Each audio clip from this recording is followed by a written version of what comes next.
Bonjour à tous, j'espère que vous allez bien. Aujourd'hui, je vais vous parler du prédateur suprême de la galaxie Star Wars, le Suma Verminoth, apparu pour la première fois dans Solo A Star Wars Story. Donc, le Suma Verminoth est une espèce gigantesque et légendaire de créature spatiale. Il est d'une longueur de 7432 mètres. Il possède de nombreux yeux, mais aussi des tentacules, également beaucoup, et qui sont ornés de ventouses et de dards électrifiés qu'il utilise pour piéger les proies et assouvir son appétit vorace, en la traînant dans sa gigantesque gueule. Donc, les Suma Verminoth vivent dans le Maelstrom d'Akkad, un amas de matière qui englobait la planète Kessel. En raison de leur taille et de leur appétit, les Suma Verminoth, souvent mal compris, ont été intégrés dans les légendes de ce que les équipages des vaisseaux auraient pu rencontrer dans le Maelstrom d'Akkad. En 10 avant bataille de Yavin, donc 10 ans avant l'épisode 4, Han Solo et le reste de la bande de Beckett ont involontairement réveillé un Suma Verminoth près d'eux, alors qu'ils s'échappaient de Kessel dans le Faucon Millennium.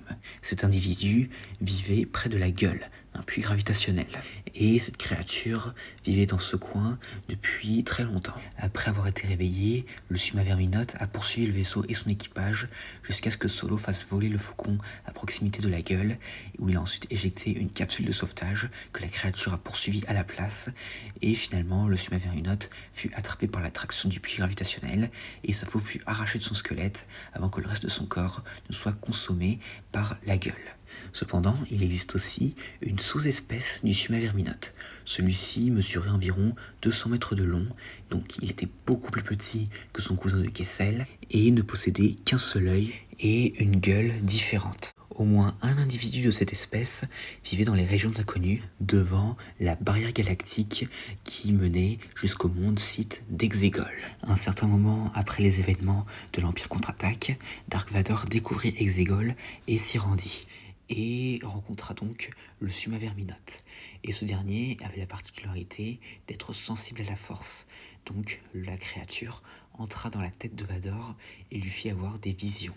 Vador réussit finalement à atteindre Exegol et fut confronté au Suma Verminoth qui l'avait suivi. Mais grâce à la force, il réussit à soumettre la créature et s'en servit comme monture pour se rendre à la citadelle Sith, là où Dark Sidious s'est caché de la galaxie après sa première mort dans l'épisode 6. Cependant, Palpatine avait prévu l'arrivée de Vador, et il fit en sorte de lâcher 2 créatures inconnues pour attaquer le Suma Verminoth. Ce dernier réussit à les tuer sans problème. Mais finalement, Palpatine élimina la créature avec ses propres tentacules. Et par la suite, Palpatine permit à Vador d'explorer un peu la citadelle Sith sans que ce dernier découvre pour autant ce qu'il préparait en secret. Et à part ça, c'est tout ce que nous avons concernant le Suma Verminoth.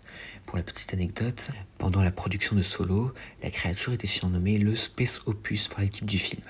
Le Suma Verminoth ne figurait à l'origine pas dans le scénario, mais a été ajouté tardivement par Ron Howard.